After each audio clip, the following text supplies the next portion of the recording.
અંકલેશ્વર શહેર એ division police મથક ખાતે આગામી રામનવમીના તહેવાર નિમિત્તે ડીવાયએસપી ડોક્ટર કુશલ ઓઝાની અધ્યક્ષતા હેઠળ શાંતિ સમિતિની બેઠક યોજાઈ હતી, જેમાં શાંતિ સમિતિના સભ્યો અને આગેવાનો ઉપસ્થિત રહ્યા હતા.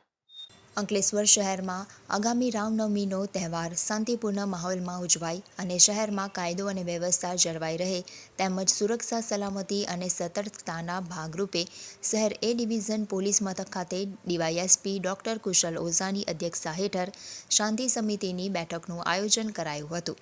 બેઠક પોલીસ દ્વારા શહેરમાં નીકળનાર શોભાયાત્રા શાંતિપૂર્ણ રીતે અને સમયસર નીકળે તે માટે તાકીદ કરી હતી તેમજ કાયદાના ઘર્ષણમાં આવ્યા વિના ઉત્સવ શાંતિપૂર્ણ રીતે પૂર્ણ થાય તે માટે અપીલ કરી હતી. શાંતિ સમિતિ બેઠકમાં નગરપાલિકાના પ્રમુખ લલિતાબેન રાજપુરોહિત, શહેર ભાજપ પ્રમુખ ધર્મેન્દ્ર પુષ્કરના, જિગ્નેશ અંડારિયા સહિત વિવિધ સંગઠનના આગેવાનો હાજર રહ્યા હતા અને ડીવાયએસપી ડોક્ટર કુશલ ઓઝા દ્વારા રામનવમીનો તહેવાર શાંતિપૂર્ણ માહોલમાં ઉજવાય તે માટેના સૂચનો કર્યા હતા. અંકલેશ્વર શહેરમાં 6 એપ્રિલના રોજ રામનવમીની શોભાયાત્રાનું ભવ્ય આયોજન કરવામાં આવ્યું છે.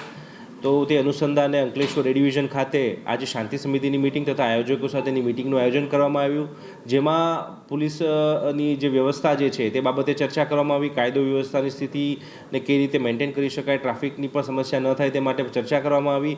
આયોજકોના પ્રશ્નોને પણ સાંભળી અને તેના બાબતે શું ઉકેલ લાવી શકે અને કે આ ધાર્મિક કાર્યક્રમને કઈ રીતે શાંતિપૂર્ણ રીતે તથા ઉલ્લાસપૂર્વક રીતે ઉજવી શકીએ તે બાબતે એક બહુ નિખાલસ ચર્ચા અને એક મીટિંગનું આયોજન કરવામાં આવ્યું હતું. નમસ્કાર, જય શ્રી રામ. આવનાર 6 એપ્રિલ રામનવમી પર્વ આવી રહ્યો છે. તેના ભાગરૂપે આજરોજ અંકલેશ્વર શહેર પોલીસ સ્ટેશન ખાતે શાંતિ સમિતિ બેઠકનું આયોજન થયું હતું.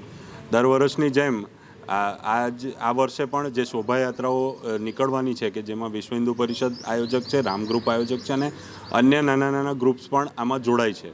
તો એ શાંતિથી નીકળી રહે અને કોઈક અનિચ્છનીય ઘટના ના બને એ હેતુસર આ બેઠક યોજાઈ હતી, જેની અંદર આયોજકો અને વિશ્વ હિન્દુ પરિષદના હોદ્દેદારો, રામ ગ્રુપના હોદ્દેદારો અને અમારા નગરપાલિકાના ચૂંટાયેલા સભ્યો અને પાર્ટીના સભ્યો ઉપસ્થિત રહ્યા હતા.